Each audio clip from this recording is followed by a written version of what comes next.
We owe our allegiance to Catholicism. We do owe a huge debt of gratitude to Catholic faith because they brought us forward out of the Stone Age, basically, in the year 0 AD forward, and it unified all of Europe. The Christian Catholic doctrine unified all of Gothic Europe at the time when he needed it. And France was right there. It was called Gaul. It was called Frank. Germany and France was united in a place called Frank. It was the Frankland. The Franks were Germans and French together. In Gaul, okay? Now, people that read the Bible probably recognize the word Gaul, okay? That was France.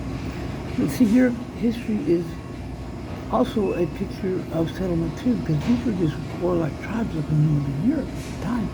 And Christian doctrine, in particular, what we call Catholic doctrine now, there was only one Christian doctrine at the time, unified all of Europe, really basically under Charlemagne. Okay, he was an interesting character. Okay, he didn't read and write. Charlemagne could not read and write. He did the King's X, and he decided that he did want to read and write, so he invented colleges so that he could go to college and learn how to read and write. Charlemagne decided to go to college to learn to read and write. As an a non-anonymity. He just told the other guys, just call me Gaul. He just, because he wanted to learn to read and write. Yet he was the most powerful man in Europe, the unifier of Europe himself.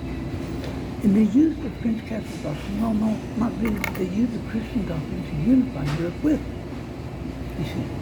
So we do owe a debt of gratitude to Catholicism. But when it got to the year 1500, 1400, 1500, it started having trouble, started stuttering, because the central doctrine of power, with all power emanating out of Rome, began to have problems. And King Henry and Martin Luther I started rebelling against the power of Rome, this executive power out of Rome, because it was inefficient for one thing. You see, very inefficient. And the revolution continued, which was bloody. By the way, very bloody. Massacres occurred over this British Catholic Protestant movement. They were bloody massacres. And these Protestants were massacred. Yeah, they were. People forget about that.